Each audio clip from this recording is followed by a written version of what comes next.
Capítulo 10. La lectura del testamento.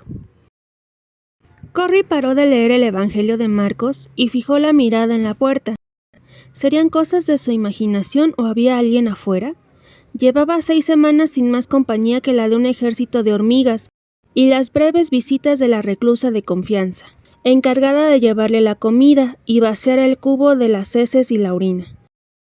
El sonido de la llave en la cerradura confirmaba que su sospecha era cierta y no un producto de la imaginación. Sin perder un instante metió el Evangelio de Marcos bajo el colchón. Unos segundos después, una guardia alta y delgada, desconocida para ella, entró en la celda. «Ten Boom, sígueme», ordenó en tono malhumorado. Corry se incorporó e hizo ademán de tomar su abrigo. «No te hace falta, vamos, date prisa». Mientras caminaba a marcha forzada por el pasillo, Corry se preguntaba cuál sería su destino en esta ocasión.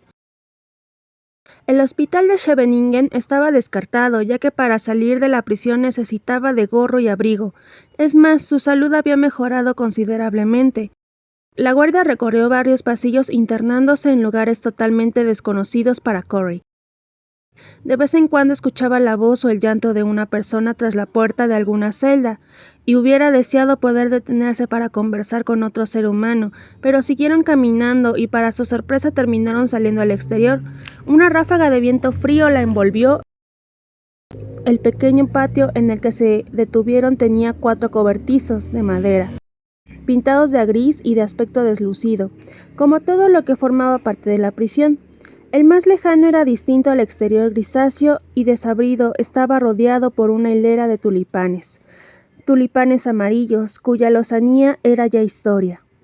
Como lo corroboraba la gran cantidad de pétalos esparcidos por el suelo, pero Corry no le importó, eran flores auténticas, y aunque marchitas, eran lo más bello que había visto en mucho tiempo.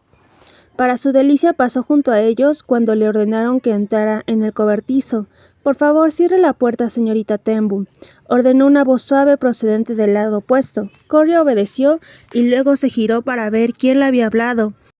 Se trataba de un hombre de mediana estatura, cabello marrón y con el clásico uniforme nazi, en el que destacaba un buen número de medallas y galones. Corry se sorprendió al ver que sonreía. «Soy el teniente Rams», dijo con cortesía, quitándose la gorra. «Por favor, siéntese», añadió, señalando a un sillón situado junto a una estufa de madera. «Gracias», susurró Corry, deshabituada a tan amable trato. «Parece que tiene un poco de frío y he leído en su informe que usted no ha estado bien de salud. Permítame que eche más leña en la estufa antes de iniciar nuestra conversación». Corry sintió la reconfortable calor del fuego cuando el oficial alemán abrió la puerta de la estufa para introducir 3 trozos de madera. Qué sensación tan agradable le produjo también el cómodo sillón. Le parecía estar soñando, pero no tardó en despertar. El trato tan cortés que estaba recibiendo no era gratuito, estaba advertida de semejante táctica incluso antes de que la detuvieran. Ciertos interrogadores procuraban obtener información de los miembros de la resistencia mediante torturas, pero había otros que empleaban la amabilidad para calmar a los detenidos y hacerles creer que tenían un amigo en la Gestapo. A partir de entonces, Corry se prometió mantener la guardia en alto. Eran muchas las vidas que dependían de su silencio. El teniente Rams se sentó frente de ella. «Veamos, hay varios asuntos que debemos aclararle. Le voy a hacer algunas preguntas y quiero que me responda lo mejor que pueda». Corry asintió maravillada con el holandés casi perfecto. Apenas un ligero acento alemán que pronunciaba su interlocutor. El oficial sacó un cuaderno de cuero marrón de uno de los bolsillos, lo abrió y dijo: «Señorita Ten Boom, en tiempos desdichados como los que nos ha tocado vivir, se cometen numerosos errores, como usted bien sabe. Yo creo que usted no debería estar en prisión y deseo ayudarla a encontrar una forma de salir de aquí. ¿Qué le parece?» Corry asintió moviendo la cabeza. ¿A quién no le gustaría semejante proposición? «Pero», continuó en tono conciliador el teniente, «solo puedo ayudarla si usted me dice toda la verdad. Si me cuenta todo lo que sabe, veré qué puedo hacer por usted. ¿Qué opina?» Corry dibujó una débil sonrisa intentando aparentar más calma de la que en realidad sentía. «Muy bien, ahora le voy a leer una lista de nombres y quiero que me diga cuáles reconoce». Corry le dejó saber con un movimiento de cabeza que había entendido. «¿Joel Collin?» Después de una breve pausa y de mirar a Corry, prosiguió: «Hans Fredericks». Los nombres de la lista eran numerosísimos. Corry se hundió cómodamente en el cálido y confortable sillón mientras escuchaba. No tenía nada que ocultar, ya no conocía a ninguno de los mencionados. Supuso que eran miembros de la Resistencia, pero lo que ella conocía se apellidaban Smith, de forma que ignoraba sus verdaderos nombres y por lo tanto no tenía absolutamente nada que decirle. Cuando llegó al final de la lista miró a Corry. «¿Está segura de que no reconoce ni tan siquiera a uno de los nombres? Sería de gran ayuda para mí y para usted», matizó suavemente. «No conozco a ninguno», respondió ella. El teniente Rams continuó haciéndole todo tipo de preguntas sobre la Resistencia durante una hora más. Corry tenía la impresión de que creía que estaba muy metida en la obtención de cartillas de razonamiento, bien mediante la organización de los asaltos a los centros de distribución, bien mediante el empleo de documentación falsa. De todas las actividades de la Resistencia, esta era la que menos conocía, ya que apenas se limitó a distribuir las cartas que algunos de sus miembros le facilitaron. Una vez más salió airosa de la prueba. Finalmente el teniente Rams cesó de hacer preguntas y miró a Corry a los ojos. «Veo que usted es una mujer honesta. ¿Por qué no me cuenta ahora lo que hacía antes que la metieran en prisión?» Corry se incorporó de inmediato en el sillón. Ahora sí tenía algo que contar. «Verá, usted, teniente», comenzó diciendo, «tanto mi familia como yo siempre hemos estado muy metidas en hablarle a otros de Jesucristo. La semana anterior a mi arresto fui a visitar a una de las muchachas con las que trabajé durante años. Es deficiente mental, pero estoy convencida de que entiende que Dios la ama. Vaya una forma estúpida de perder el tiempo. ¿Por qué habría de amar Dios a un deficiente? ¿Para qué sirve una religión en la que tienen cabida los tarados? Es el Tercer Reich, solo hay un lugar para especímenes dignos». «Con su permiso, teniente, me gustaría decirle la verdad», anunció Corry con una sonrisa. «Por supuesto, adelante», contestó el oficial inclinándose ligeramente hacia adelante y tomando un lapicero. Corry respiró profundamente. Sabía que contarle a un oficial nazi lo que ella estaba a punto de decir era una auténtica locura, pero era la verdad, y él estaba dispuesto a escucharla. «Usted y yo somos seres humanos, y como tales nos fijamos en el exterior de las personas, pero Dios mira al corazón. Él sabe si en nuestro interior habita la luz o las tinieblas, y eso es lo que verdaderamente importante para él». El teniente Rams permaneció callado. «Hay personas que tienen el corazón inundado de tinieblas. ¿Es usted una de ellas, teniente?»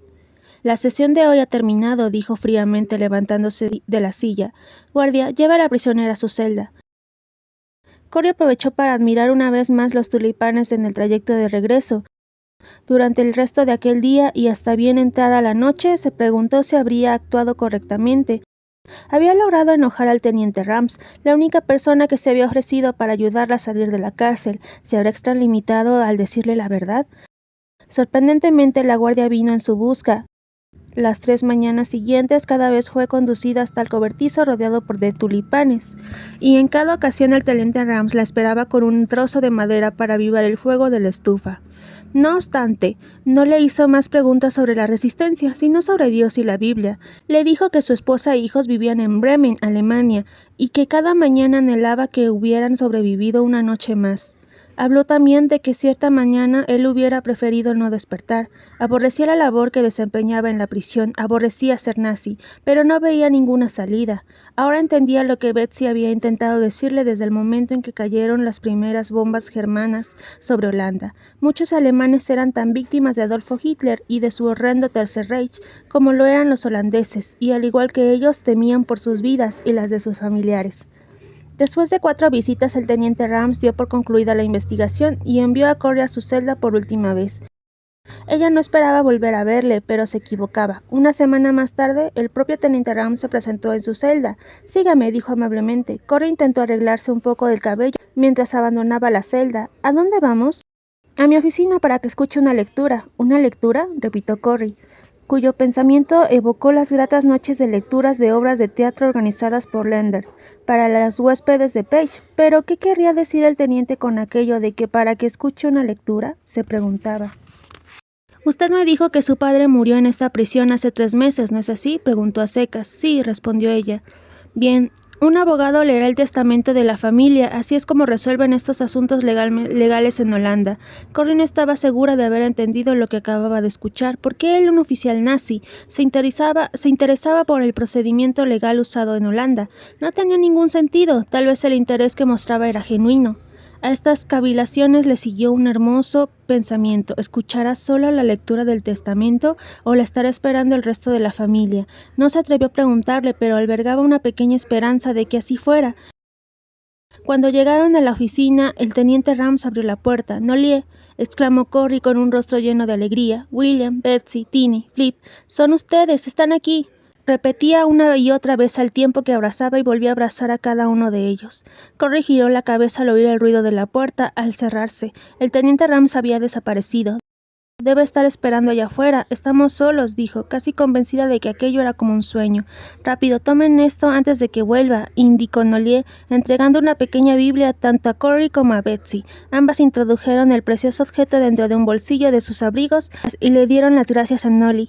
«Ahora cuéntenos todo», urgió Corrie, volviéndose una vez más la cabeza para comprobar que la puerta permanecía cerrada. «No tenemos mucho tiempo». William consiguió averiguar algunos detalles referentes a la muerte de su padre, quien enfermó de neumonía los 2 días al llegar a la prisión. Sus compañeros de celda acabaron convenciendo a los guardias de que necesitaba atención médica, pero esta llegó demasiado tarde. Caspar Tambo murió en una camilla fuera del hospital, completamente solo. Nadie sabía quién era, por lo tanto llegaron a la conclusión de que lo más probable es que lo hayan enterrado en una tumba sin identificación. Corrie lloró al escuchar los detalles de tan triste acontecimiento. A continuación, Tini les habló sobre Kik, quien había sido capturado cuando intentaba ayudar a un aviador estadounidense cuyo avión fue derribado al llegar a la costa del Mar Norte, desde donde iba a transportarla a Inglaterra. Tini y William escucharon cómo Kik fue llevado a Alemania en un tren de prisioneros. Corrie preguntó sobre los relojes de la casa. Flip fue el encargado de relatar lo ocurrido.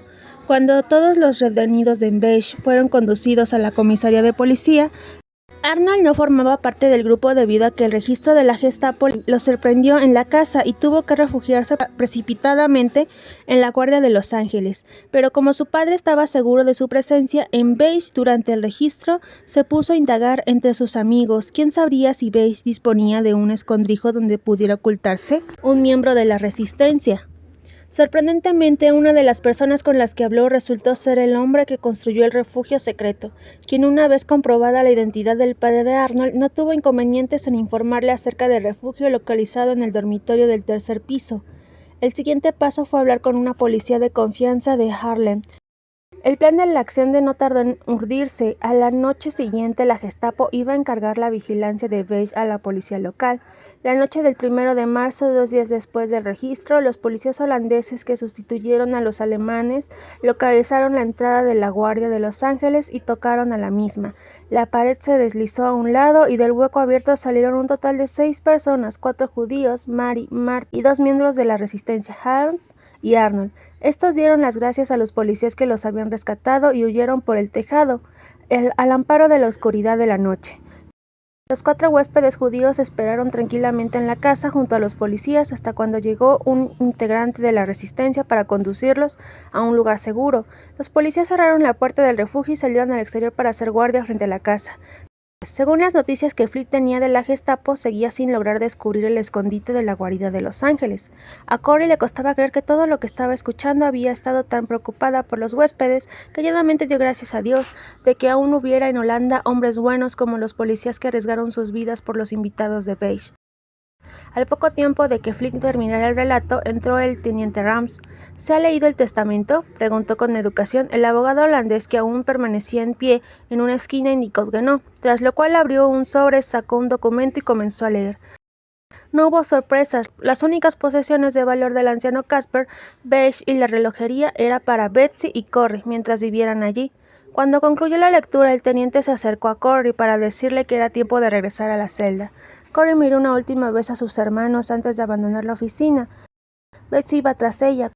Cuando llegó a la celda se sintió más sola que nunca. Acostada sobre el camastro rememoró cada instante de la visita. Estaba preocupada por William y Betsy. Aunque estaba en libertad, su hermano estaba muy delgado y parecía débil, y a Betsy, con la enfermedad sanguínea que padecía, no recordaba haberla visto nunca tan pálida. También pensó en el testamento de su padre. Las palabras pronunciadas por aquel abogado aún reverberaban en su pensamiento. Beige es para Elizabeth y Cornelia mientras vivan allí. Teniendo en cuenta todo lo que la familia había pasado en aquella casa, Corey no podría imaginar otro lugar que no fuera aquella maravillosa Beige de la calle Bartholomew-Straat de Harlem. Sin embargo, antes de regresar debía superar aquella pesadilla que estaba viviendo.